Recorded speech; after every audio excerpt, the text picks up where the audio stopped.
হলে মাঝে মাঝে একটু হিজাব খুলে সামনে আসতেই হয়। তাই বলে কি আপনি তাকে যা তা মন্তব্য করবেন নাকি? আপনাদের মন্তব্যের ভয়ে আপুটি এখন হিজাব খুলে ক্যামেরার সামনেও আসতে চায় না। আমার মনে হয় তিনি আমাদের দেশের আরেক পবিত্র নায়িকা প্রিয়াঙ্কা জামানের কাছ থেকে শিক্ষা নিয়েই এভাবে হিজাব পরে মডেলিং করার সিদ্ধান্ত নিয়েছেন। কারণ প্রিয়াঙ্কা জামান সবসময় বলেন তার সাথে যারই দেখা হয় তাকেই তিনি নামাজ পড়তে বলেন। হয়তো রাজরিপাকে তিনি এইভাবে ভালো হওয়ার দিকে উৎসাহ দিয়েছেন, আর রাজরিপাও তার কথা রেখেছে। আমাদের দেশে আরেকজন পবিত্র নায়িকা আছে যার নাম বর্ষা চৌধুরী। তিনি এতটাই পবিত্র যে একসময় পাপমুক্ত এক নায়ককে বিয়ে করেছিলেন। বিবাহের কিছুদিন যেতে না যেতেই তাদের ডিভোর্স হওয়ার পর পাপমুক্ত প্রাক্তন স্বামীকে জেলে পাঠিয়ে হিজাব পরে বলেছিলেন আমি এই হিজাব কখনো খুলব না। কিন্তু কয়েকদিন পরেই দেখি একটা প্রমোশন করতে হিজাব খুলে শাড়ি চুড়ি গহনা পরে আরেকজনের সাথে ইন্টারভিউ দিচ্ছে। আবার বলতেছে কখনো হিজাব খুলব না, কথাটা আসলে অতিরিক্ত আবেগে বলেছিলাম। প্রমোশনের ক্ষেত্রে তো মাঝে মাঝে লুক চেঞ্জ করতে হয়। আসলে দুনিয়াতে এরাই শান্তিতে আছে, কারণ এদের মাথায় ব্রেন নাই, তাই মাথা ব্যথা নাই। যদি ব্রেন থাকতো তাহলে কি আর এই ধরনের কথা বলতে পারতো? এই দেশের নায়িকারা দেশে থাকতে এমন একটা ভাব নেয় যেন তাদের মতো পবিত্র নায়িকা এই দুনিয়াতে আর কেউ নাই। কিন্তু এরা একটু বিদেশের মাটিতে পা রাখলেই বাংলাদেশের কথা ভুলে যায়, নিজেদের ইউরোপ আমেরিকার নায়িকা ভাবা শুরু করে। আমাদের দেশের কিছু মাইয়া বাসা থেকে বের হয় বোরকা পরে।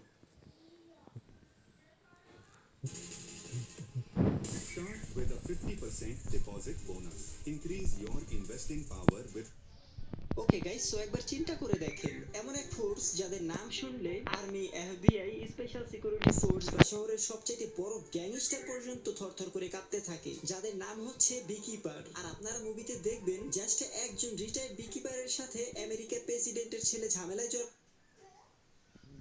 কেমন হয় যদি অ্যাকশন সিনেমায় অভিনয় করা একজন নায়ককে বাস্তব জীবনে সত্যি সত্যি সিনেমার মতো ভয়ঙ্কর সব অভিজ্ঞতার মধ্য দিয়ে যেতে হয়? জানতে হলে দেখতে হবে আমার প্রিয় অভিনেতা জেসন স্টেথাম অভিনীত অপারেশন ফরচুন নামের অ্যাকশন কমেডি ড্রামার উপর বেস করে নির্মিত এই মুভিটি। জেসনের সো একটা সামান্য বিকিপার মানে সামান্য মানুষ যে একটু মধু টধু চাষ করে সে কী বা করতে পারে। সো এই সামান্য ভেবেই কিছু মানুষ অনেক বড় ভুল করে ফেলেছিল, কারণ এই বি কিপিংটা তার পেশা না। দ্য বি কিপার হচ্ছে একটা খতরনাক সংগঠনের নাম। যারা জানতো তারা তো চেপে গেছে, যারা জানতো না তারা তাদের জীবনটা হারিয়েছে। ওয়েল, আলোচনা করছি 2024 সালের দ্য বি কিপার সিনেমাটাকে নিয়ে। অভিনয়ে রয়েছেন জেসন স্টেথম, যাকে অবশ্যই আপনারা চেনেন, এবং সিনেমাটাকে পরিচালনা করেছেন পরিচালক ডেভিড আয়ার। এখন এই মানুষটাকে নিয়ে আর কি বলবো, এই মানুষটা ফিউরির মতন এক টাইপের মাস্টারপিসও বানিয়েছে, অন্যদিকে 2016 সালে সুসাইড স্কোয়াডের মতন কিছু জঘন্য সিনেমাও বানিয়েছে। যদিও সেটাতে ওয়ার্নার স্টুডিওর কিছু ইন্টারফারেন্স ছিল, সেটা নয় আমরা এই ভিডিওতে আলোচনা করব না। তবে ইয়েস, এই ভিডিওতে আমরা বি কিপারকে নিয়ে আলোচনা করব। সো হে গাইস, আমি Anup, welcome to my channel. আর এই ভিডিওতে আমি দ্য বি কিপার সিনেমাটাকে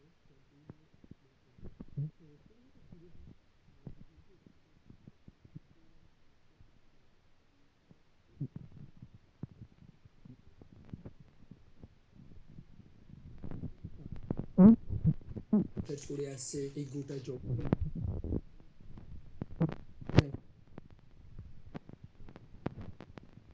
একজন বি কিপার, সে মধু চাষ করে এবং তাকে এলিউস পার্কার নামক আরেকজন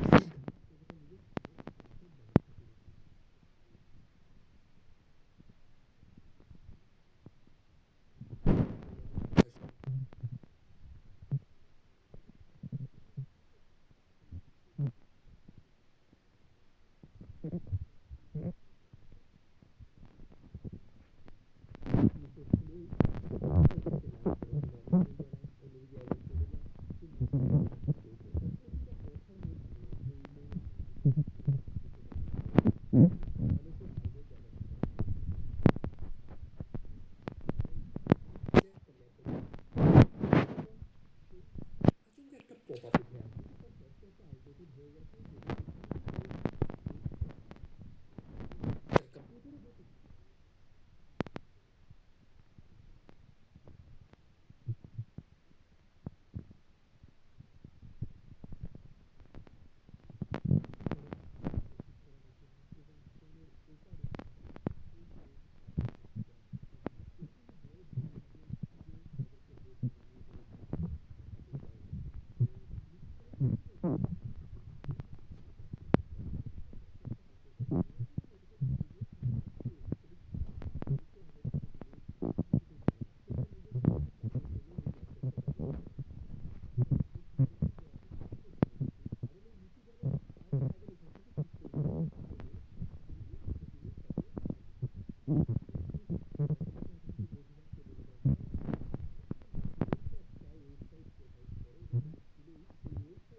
পেশেন্টকে ফোন করে জিজ্ঞেস করে যে মিসেস পার্কারকে অর্থাৎ রোজ পার্কারকে কারা কল করেছিল।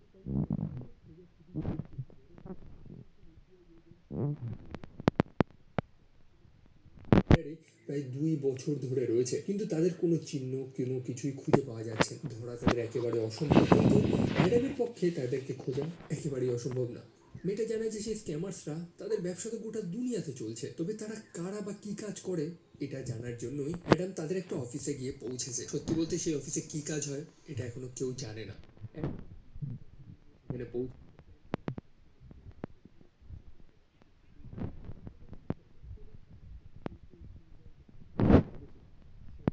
গিয়ে পৌঁছে আমরা জানতে পারি যে কোম্পানিটার নাম হচ্ছে ইউনাইটেড ডেটা গ্রুপ। অ্যাডাম রিসেপশনে বসা সেই মেয়েটাকে জানায় যে এখানে অন্যান্য, কারণ সে এই সম্পূর্ণ বিল্ডিংটাকে চালিয়ে দেবে। অ্যাডাম তারপর সেই কল সেন্টারে গিয়ে প্রত্যেকেই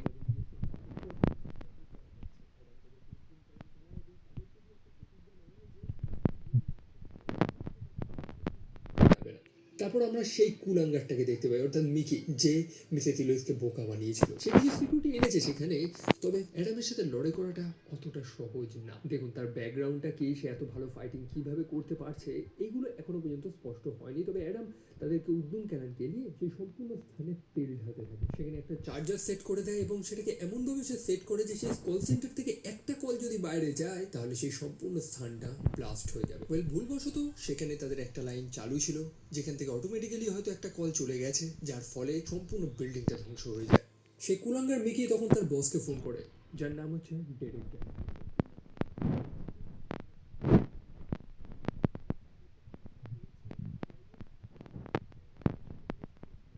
ডেরেক তখন ওয়ালিসকে জিজ্ঞেস করে যে তাদের এক হয়েছে, সেটাকে একটা মানুষ জ্বালিয়ে দিয়ে চলে গেছে। তো ওয়ালিস কি তাকে খুঁজে দিতে পারবে, কারণ সে তো ট্রাকটা চালিয়ে দেয়। সে জানাতে পারছে না যে কেন তার সিআইএ সাহায্য করে গেছে।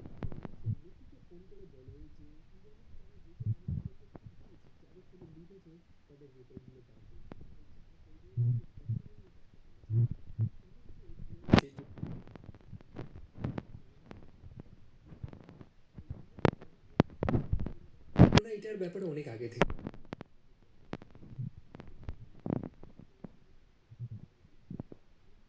আইনি পদক্ষেপ কেউ নিতে পারছে না।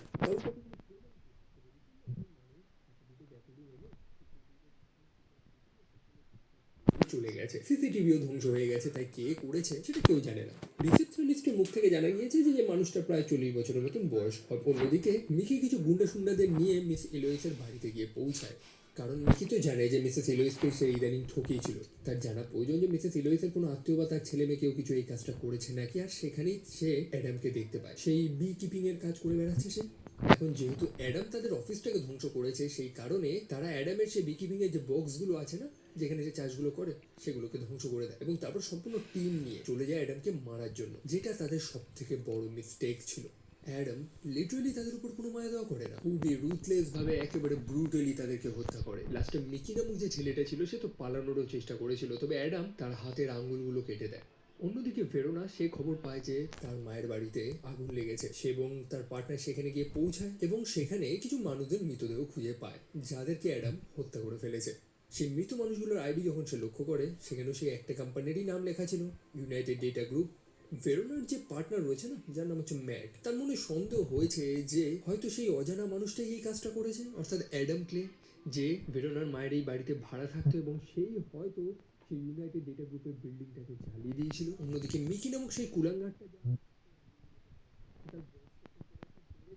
এবং জানায় যে সেই মানুষটা তাদেরকে খুব পেটান পিটিয়ে গুন্ডাদের হত্যা করে দিয়েছে। তবে কে সেই মানুষটা কেউ জানে না, তবে সে একটা জাস্ট বি কিপার।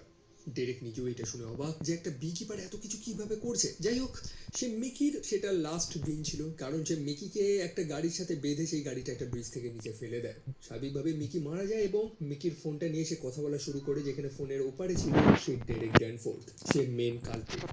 অ্যাডাম জানায় যে সে আসছে ডেরেককে শিক্ষা দেওয়ার জন্য। ডেরেকও জোর গলায় তাকে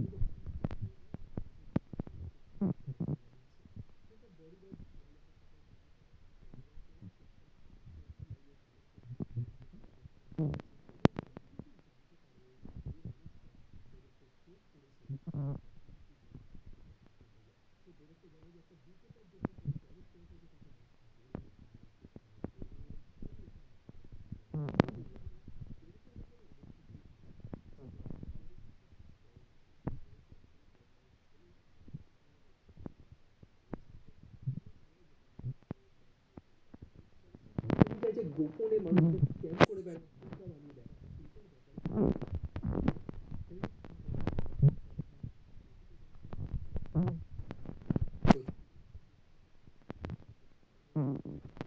না করে এখন, যদিও তার আলাদাও একটা স্বার্থ রয়েছে। জেসিকা ড্যানফোর্থ হচ্ছে বর্তমান না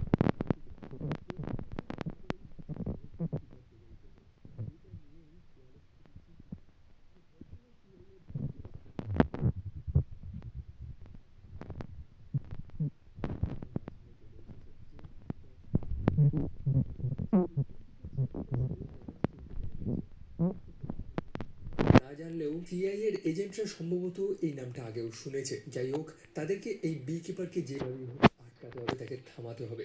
তবে কিভাবে? সে বি কিপারের তো কোনো কন্ট্যাক্টই নেই, অর্থাৎ অ্যাডাম ক্লে সে রীতিমতো একটা ভূতের মতন, যার কোনো ট্রেস নেই। ম্যাট জানায় যে সেই মানুষটার জাস্ট একটা বার্থ সার্টিফিকেট রয়েছে, যে সেই ইংল্যান্ডে জন্মগ্রহণ করেছে। তাকে তারা খুঁজবে কি করে? একই সাথে সেই নিকি বার্নের নামে সেই মানুষটার মৃতদেহ তারা খুঁজে পেয়েছে ব্রিজের নিচে।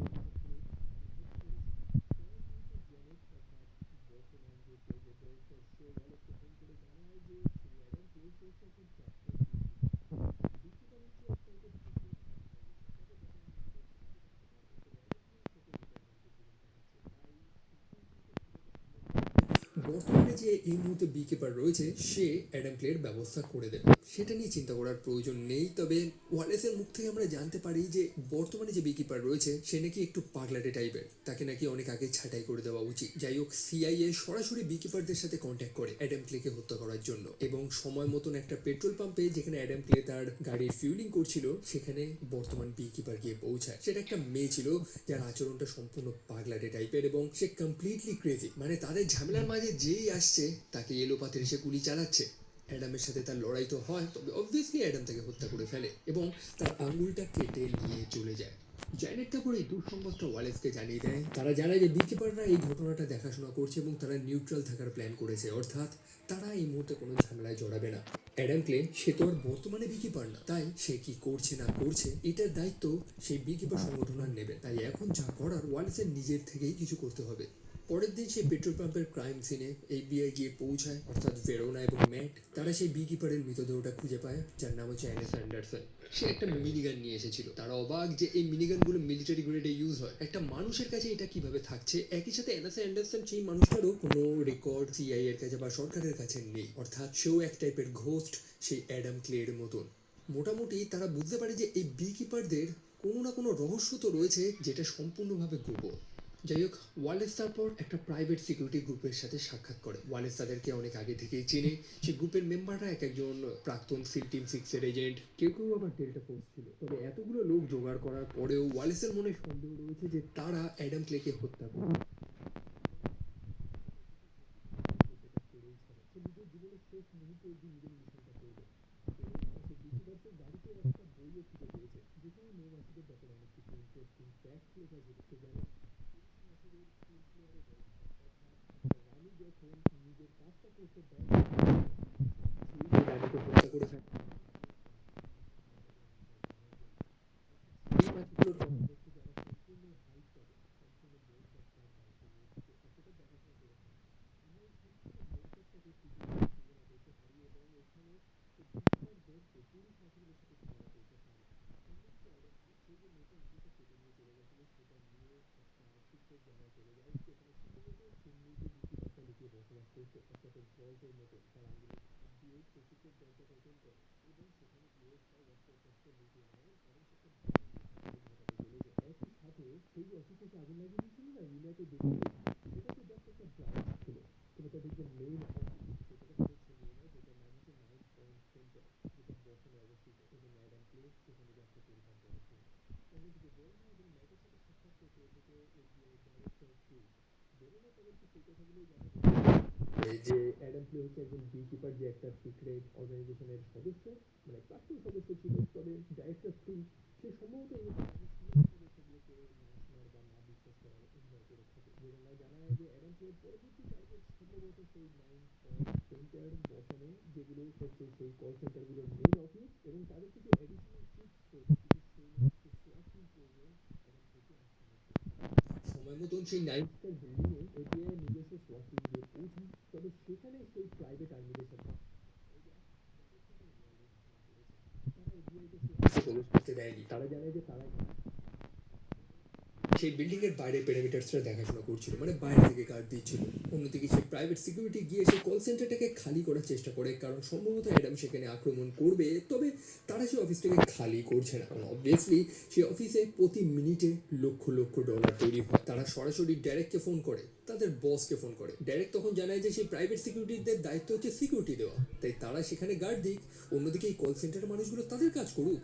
তবে অ্যাডাম ক্লে অলরেডি সেখানে প্রবেশ করে ফেলেছিল। বাইরে সম্পূর্ণ সোয়াট টিমকে উদ্যম কেলান কেলিয়ে সে সেই অফিসে প্রবেশ করে। ভেতরে ছিল সেই প্রাইভেট সিকিউরিটি, তাদেরকেও অ্যাডাম ক্লে উদ্যম পেটায় এবং সেই কল সেন্টারের ম্যানেজারের মুখোমুখি হয়। প্রথমে তো তার মুখে অনেক বড় বড় কথা দেখতে পারি, তবে পরে তার চোখে ভয়টাকে না স্পষ্ট লক্ষ্য করা যায়। অ্যাডাম ক্লে জিজ্ঞেস করতে থাকে যে তাদের বসকে সে কোথায় থাকে। প্রথমে সেই ম্যানেজার কিছুই তো বলেনি, তবে অনেক মার খাওয়ার পরে ফাইনালি সে স্বীকার করেই দেয়। ফেরোনা এবং তার পার্টনারও সেই অফিসে গিয়ে পৌঁছায়, গিয়ে লক্ষ্য করতে পারে যে সেই প্রাইভেট সিকিউরিটিদের অবস্থা খুবই খারাপ। মানে একটা বিউটি পার লিটারালি কাউকে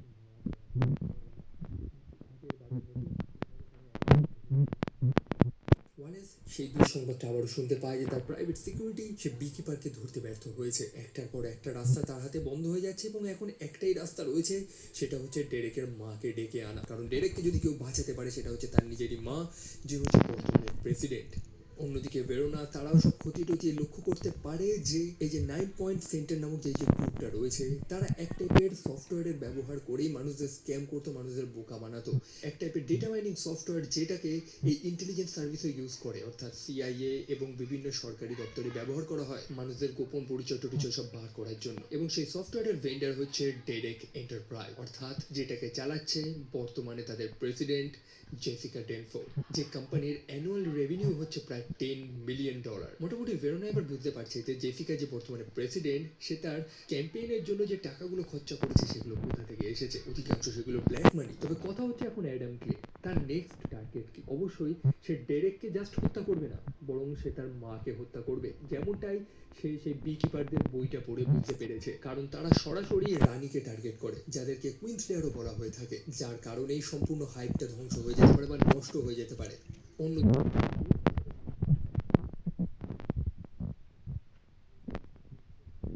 রয়েছে স্পেশাল সার্ভিস, সেখানে রয়েছে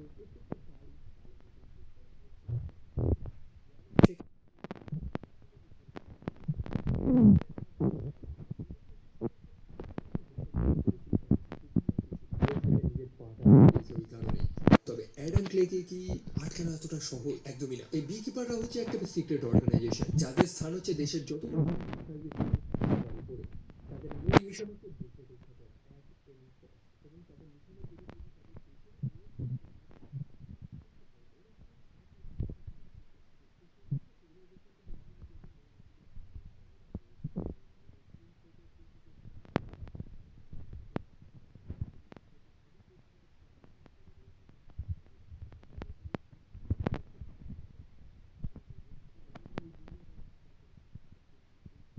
দেশটা হচ্ছে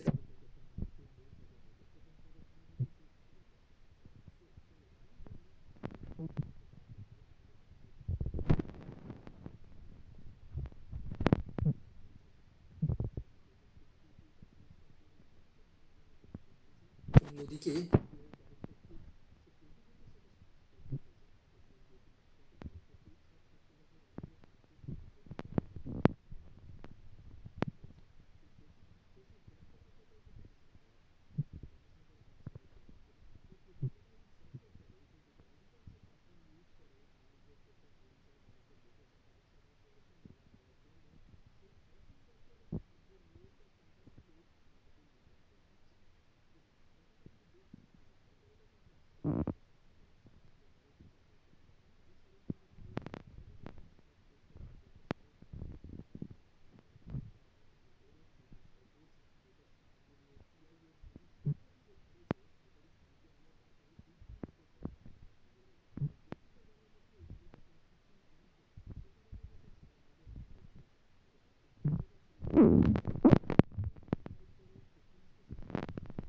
তাকে যদি প্রেসিডেন্টের পদ থেকে সরিয়ে দেওয়া হয় তাকে কিন্তু এরকম নিজের পথে সে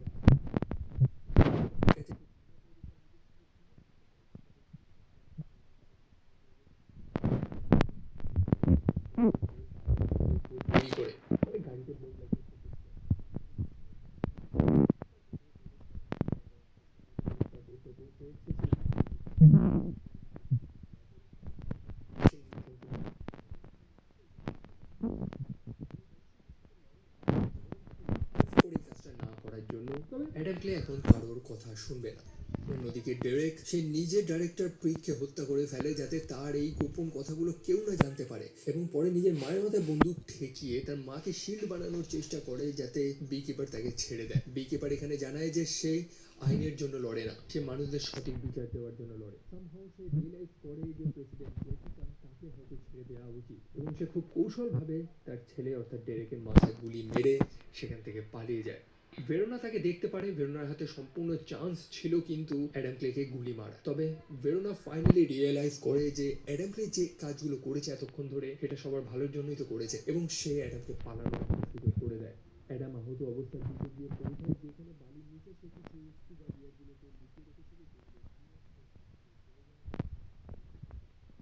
I hope এখন এই বিকিপারের ব্যাপারে আপনারা বুঝতে পেরেছেন।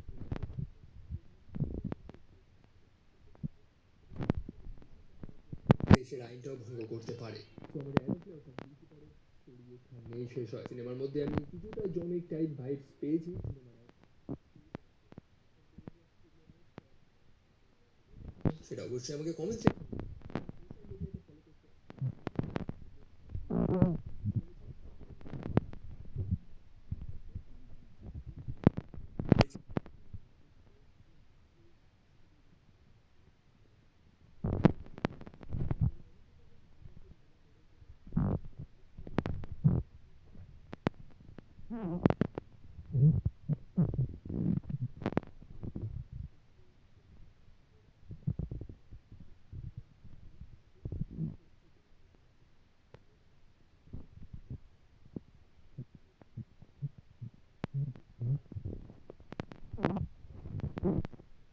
ঘটনাটা অ্যান্ডিস ফ্লাইট ডিজাস্টার বা মিরাকেল অফ অ্যান্ডিস নামেও পরিচিত। অবশ্যই কথা শুনে বুঝতে পেরে এটা সত্য ঘটনা।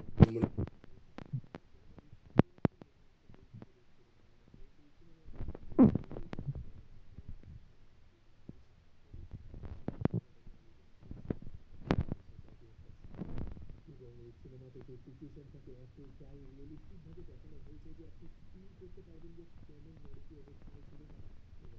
এই সিনেমাটা ফেইন্ট হার্টেড মানুষদের জন্য না। ওয়েল, হে গাইজ, আমি Arnab, welcome to my channel. আর এই ভিডিওতে আমি সোসাইটি অফ দ্য স্নো সিনেমাটা নিয়ে ডিসকাস করব। আপনি যেমন আমার গলায় এই সম্পূর্ণ গল্পটা মুহূর্তে শুনছেন, শুনুন। শুরুতেই আমরা দেখি কিছু ছেলেরা রাগবি খেলছে, যাদের মধ্যে রবার্টো এবং ম্যান্ডো এই দুটো ছেলের উপরে মেইনলি ফোকাস করা হয়েছে।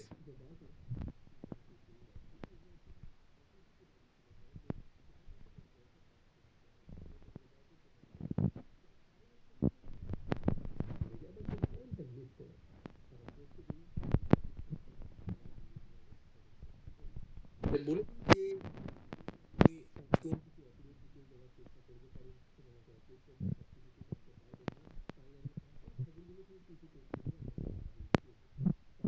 আপনাদের বাসিন্দা রাগবি খেলছে, তারা শুরুতে যাচ্ছে পড়ে যাবে এবং পেটের ভাড়া সেই কারণে তারা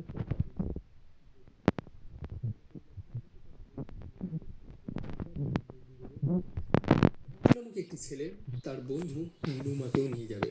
নুমার এসব রাগবিতে তেমন উৎসাহ নেই, সে লয়ার হতে চায়। খুবই ধার্মিক একটা ছেলে, খুবই শান্ত প্রকৃতির ছেলে, এবং সে অ্যান্ডিস পর্বতমালার মর্মান্তিক ঘটনাটা তার গলা থেকে আমরা জানতে পারি।